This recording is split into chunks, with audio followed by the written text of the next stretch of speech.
It's time to play either or today on Locked On Colts as we go over some of the most critical topics facing the team in the immediate future and which choice we'd make to address each of them. Let's get weird on today's episode of Locked On Colts. Let's get to it. You are Locked On Colts, your daily Indianapolis Colts podcast. Part of the Locked On Podcast Network, your team every day.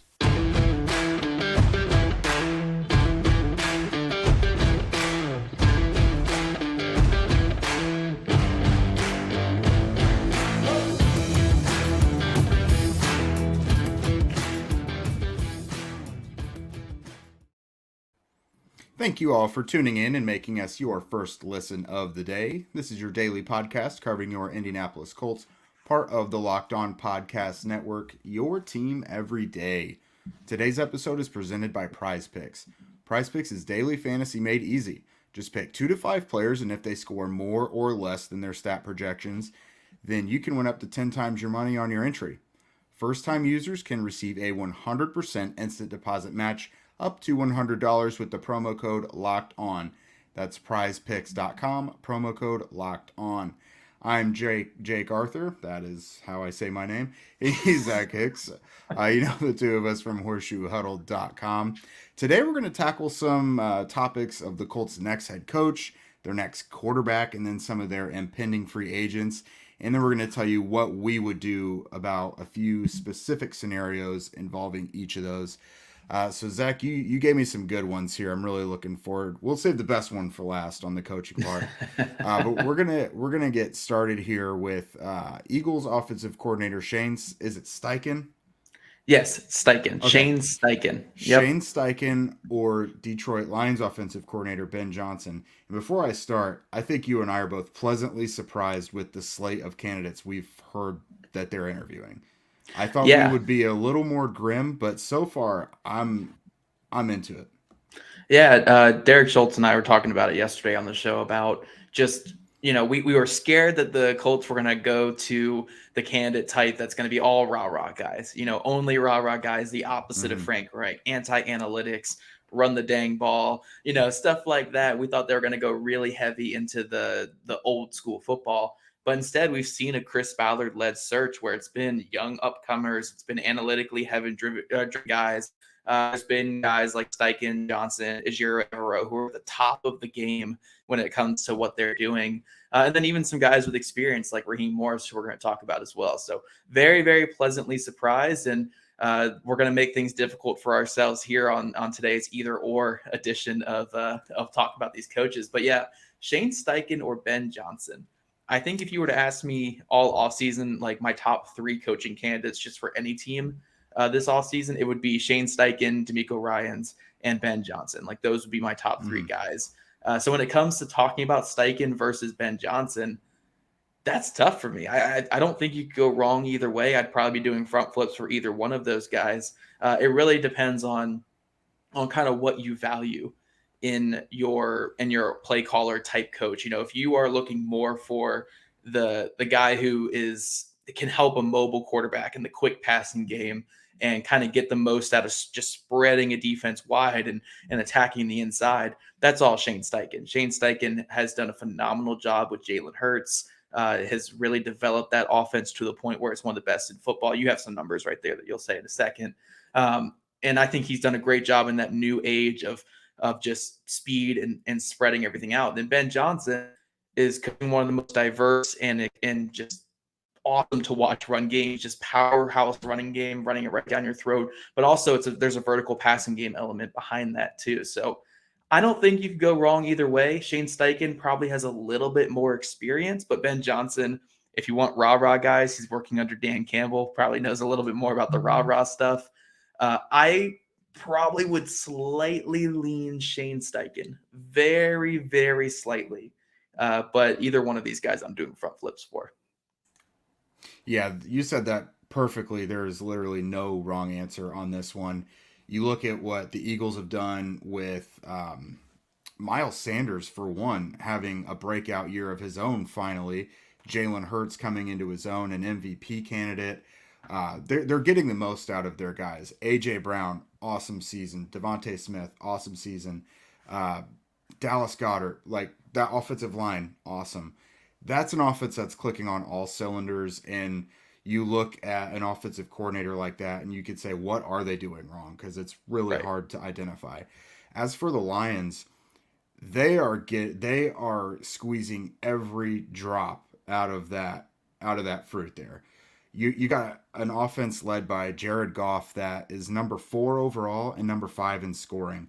Jamal Williams led the NFL in rushing touchdowns. I forget. I think he was getting close to it, but I haven't checked. Did he get to 1,000 yards rushing too? I'm not too sure. I know he got to 17 rushing touchdowns though, which is Yeah. insanely high. No one would have thought that leading into it. You've got Amon-Ra St. Brown has been awesome under that regime. They're just doing so well, and no one would have thought a Jared Goff offense outside of being with Sean McVay would have done that. And the limited stuff that I've seen from the Lions, I love some of their play designs and some of the just creative things they do. So zero wrong answer to me. I would be ecstatic with either option. Um, I think you're right. It kind of depends on the quarterback you're going to go with. Hmm. But just for the sake of disagreeing and going the other way, I'll go with Ben Johnson. Um, I think that probably Ben Johnson probably appeases Chris Ballard and Jim Irsay more. Yeah. If you look at someone who they'll both check off on, that's probably what it is. Because they Yeah. also And interviewed Dan Campbell when they were interviewing Frank Wright. right. And one little thing I'll add to that before we get to our next candidates, because I know we're running short on time here. Ben Johnson does have a connection to Clyde Christensen when they both worked together with the Miami Dolphins. Clyde Christensen, if you guys remember in the glory days of the Colts, was kind of the do it all everything, QB coach, offensive coordinator, a lot of different things during the Peyton Manning era. So maybe they're getting, a vote of confidence from Clyde Christensen in that. I'm not too sure exactly, but that might be the case there. Yeah, and they lean on what their their past players think. Yes. Going to the next one, it's another good matchup. Ajiro Avero versus Raheem Morris. That's the Broncos D coordinator versus the Rams D coordinator. A couple of exciting guys. Avero is a young up and comer, first year as a D coordinator in Denver. You look at I've said this year the Broncos and Colts are kind of comparable. High Hmm. expectations. The defenses lived up to those expectations, but ultimately the offense has totally failed them, and that is what dictated the season. But the defense at its best looked awesome.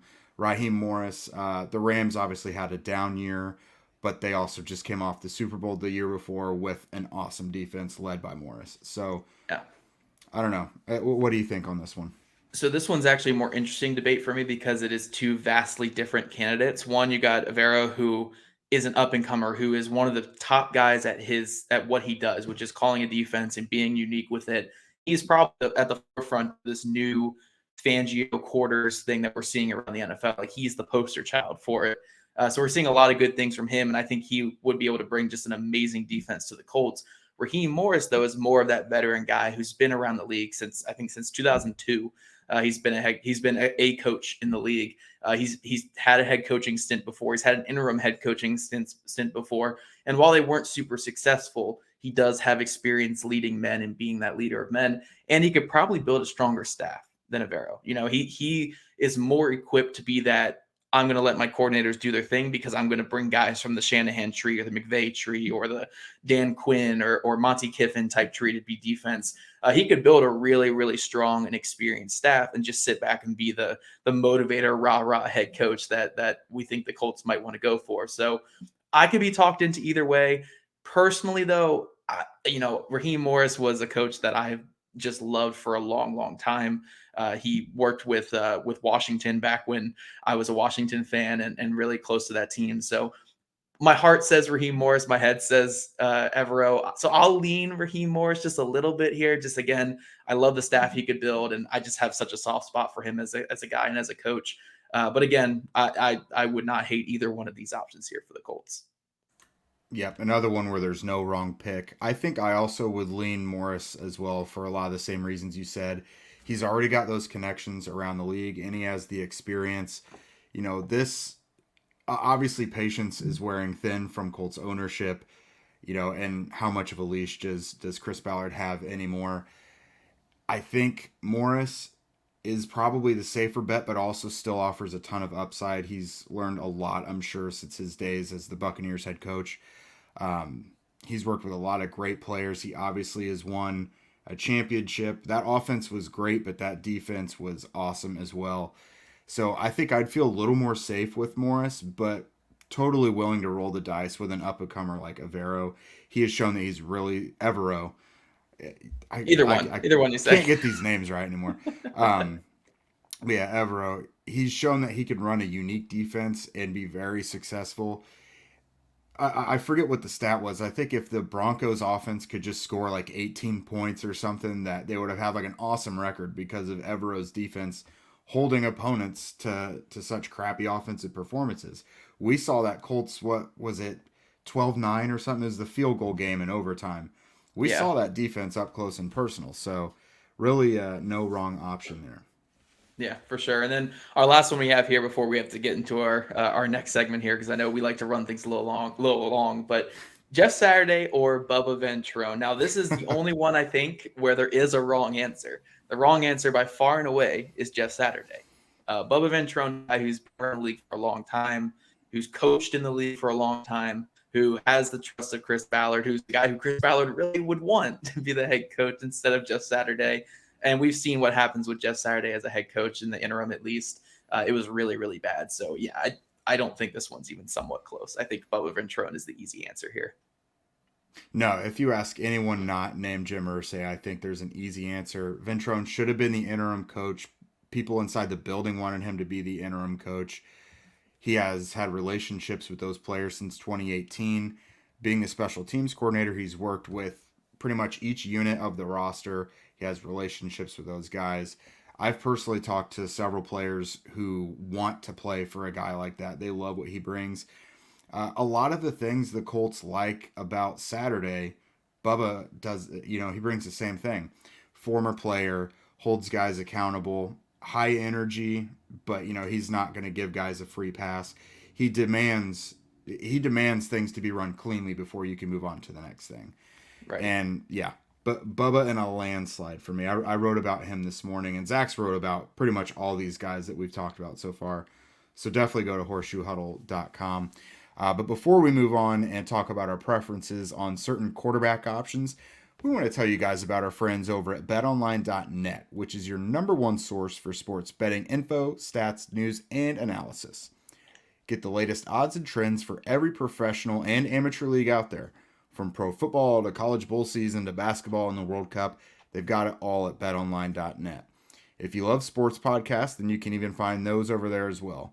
They're always the fastest and easiest way to get your betting info.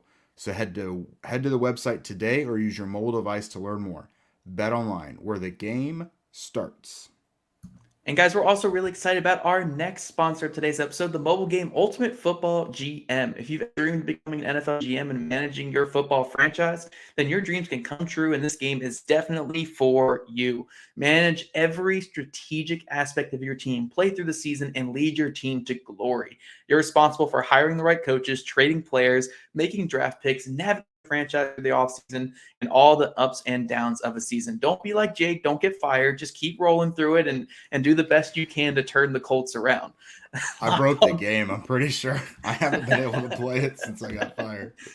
Locked On Colts listeners can get a 100% free boost to their franchise when using promo code Locked On in all caps. In the game store, that's Locked On in all caps. So make sure to check it out today. To download the game, just visit ultimate-gm.com or look it up on your app stores. That's ultimate-gm.com. Ultimate Football GM, start your dynasty today. All right, so now we're going to do some either-ors with the quarterback position. We got two pretty serious ones and then one mostly joking around to finish it up. But our first kind of serious one, the Colts are going to be picking 4th overall in this draft. They're going to be in prime position for QB1, maybe QB1, QB2 in this class. They could maybe move up to number 1 and get the top guy. We never know. They could, so many weird things happen on draft day.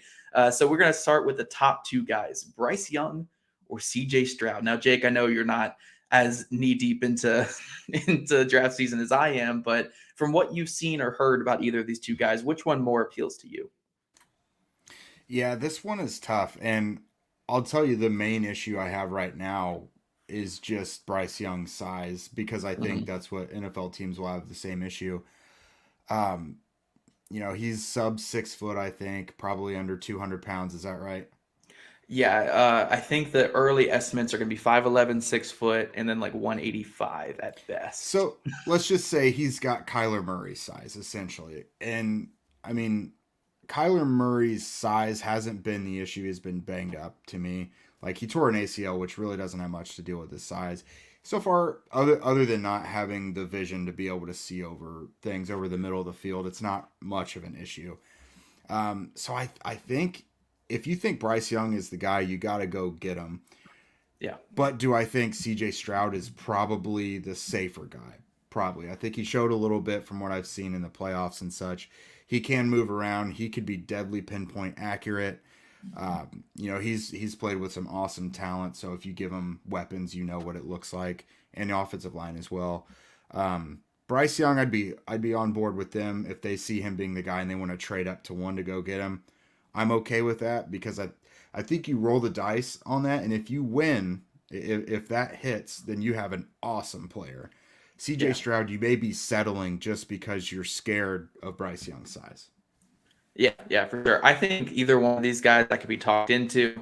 I think if you asked me before the college football playoffs, I would probably easily say Bryce Young.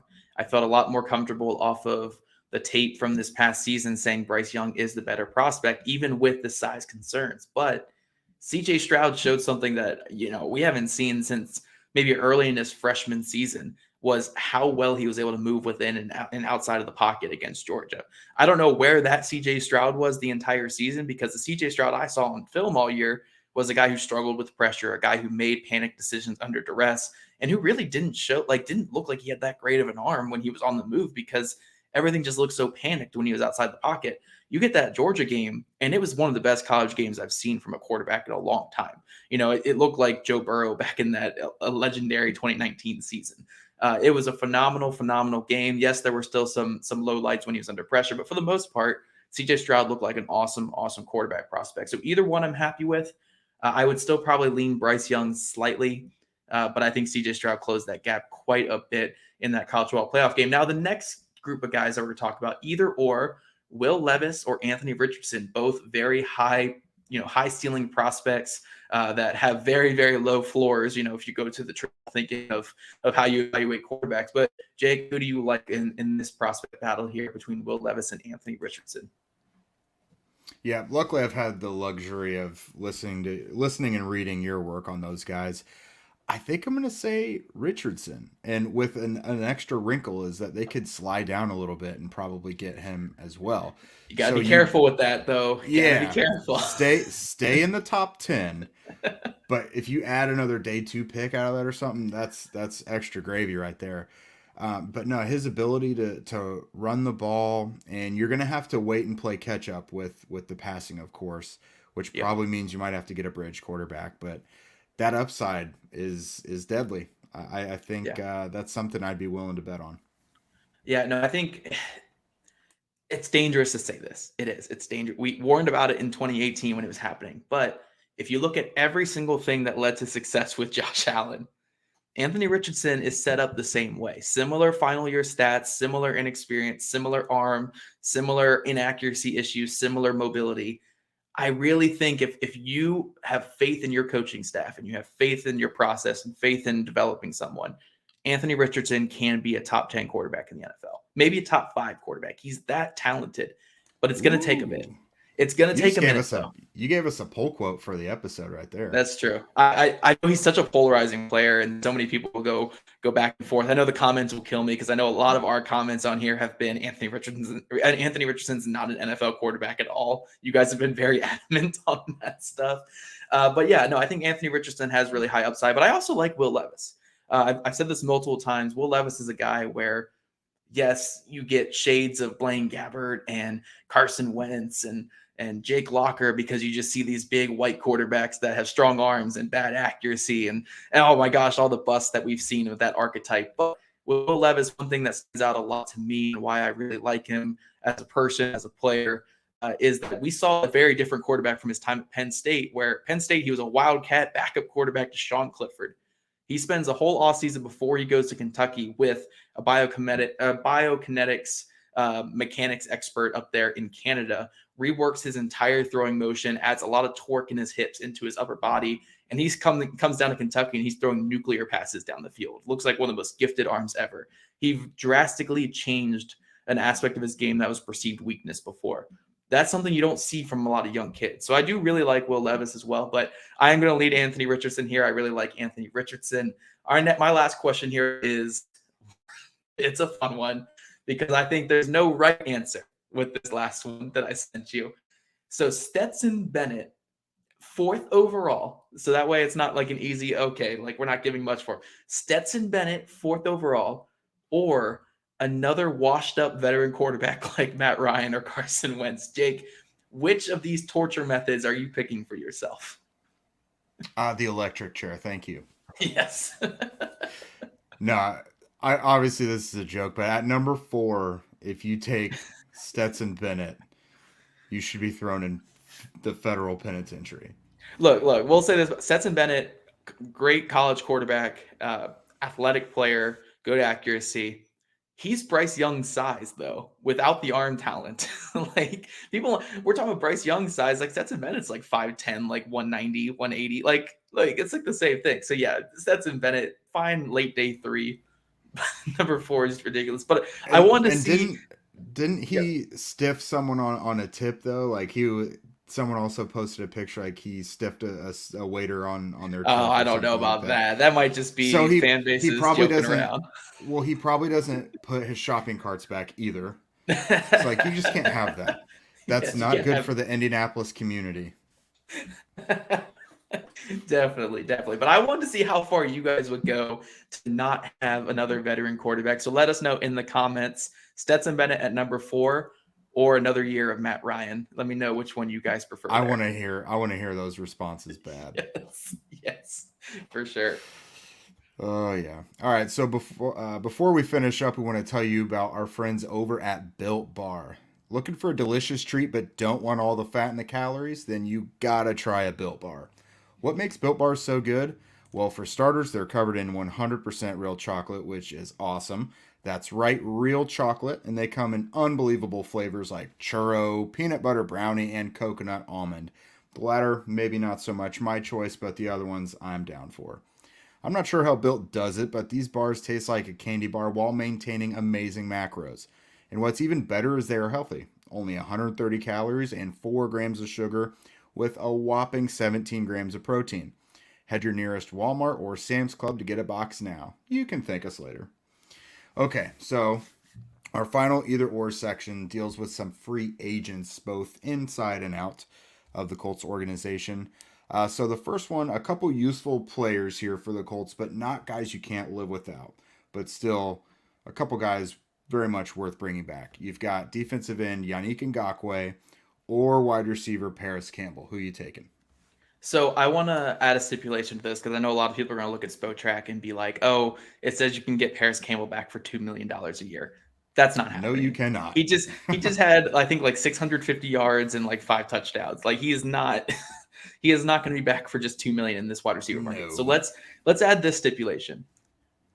1 year, $10 million for both players is the deal that you can have them sign. That's within the realm of possibility for both. It's slightly high for Campbell and slightly low for Ngakoue. It's around the same. So we'll say exact same contract, 1 year, $10 million.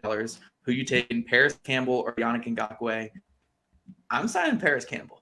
I'm signing Parris Campbell. I think, like, don't get me wrong, a pass rusher who can get sacks is valuable, and Yannick Ngakoue can do that. But Parris Campbell finally showed something this season, and if I'm not committing more than 1 year's worth of money on him just to get him back in this locker room, I'm 100% going Parris Campbell there.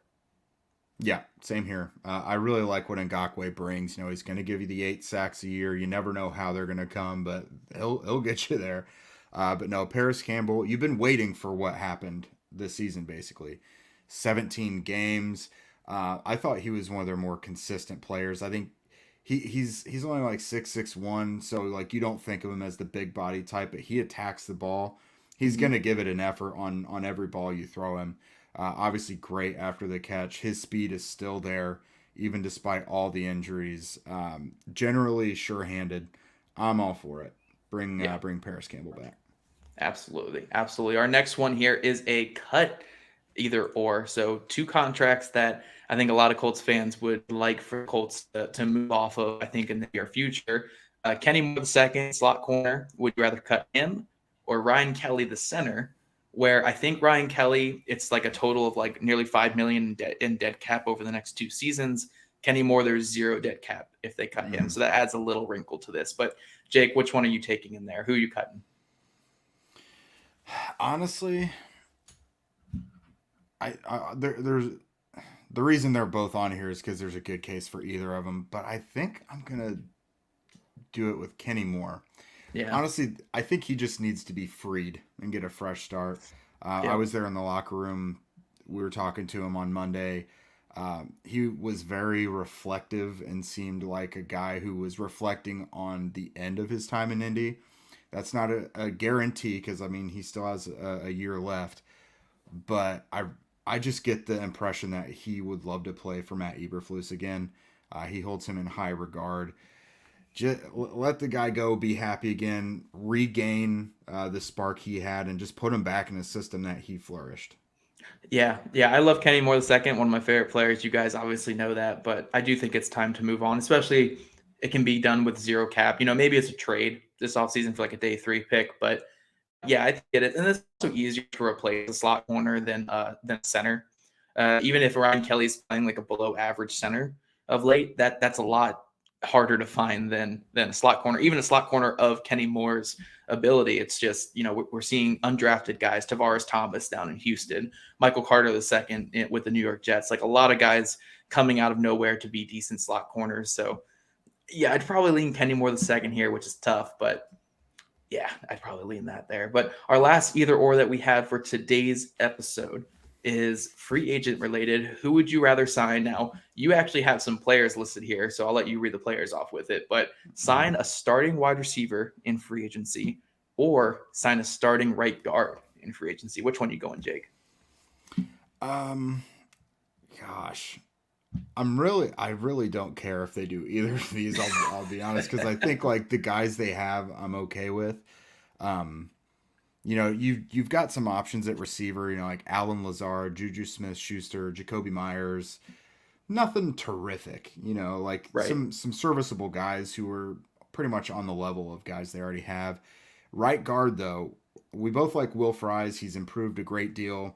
But if you can get someone like Isaac Samalo from the Eagles and that awesome offensive line, Trey Turner to compete with Fries, perhaps win that job. Those are a couple good names. I think just in terms of the upgrade, because you're not going to get a big upgrade in the receiver pool, I would probably go and get like Samalo to play right guard for you on the offensive line. Yeah, I think in a perfect world, I would rather sign a vet receiver and draft another right guard to compete with Will Fries. But again, you don't know how the draft is. You can't operate in free agency like the way the draft is going to go. That's how you get left with rookies starting across your whole team like the Colts have in some recent years. So yeah, I do think it's kind of tough to have that mindset with it. So I would probably lean starting right guard or just competition at right guard too, just for the sake of this hypothetical. But I do think the Colts need to add just another veteran wide receiver behind those top 2 or top 3 guys, which, if they keep Parris Campbell, I'd still like a veteran at wide receiver 4, just someone who knows how to get open and who can do multiple roles. And maybe a guy like Lazard, who's actually a really good blocker, because they lost a lot of impact when Zach Pascal left. They lost a big, heavy part of the blocking that wide receiver. So I think they need veterans at both spots, but I think veteran right guard is probably the way I would lean right now too. Yeah, and honestly, that kind of leads me to saying that's something I hope Chris Ballard learned and from this season is making sure he has insurance around guys that he's proclaiming to be the guy. Because he said he thinks Bernard Ryman can be the guy at left tackle, but didn't necessarily follow it up with, but we need to give competition for it. We've seen that's very dangerous to crown Matt Pryor and Danny Pinter as the guys at those respective positions, because one of those is one you just asked me about, right guard. So Yep. Yeah, obviously just a little side tangent there, but I think that is it for us. We're going to be back with you guys tomorrow to keep chatting Colts offseason.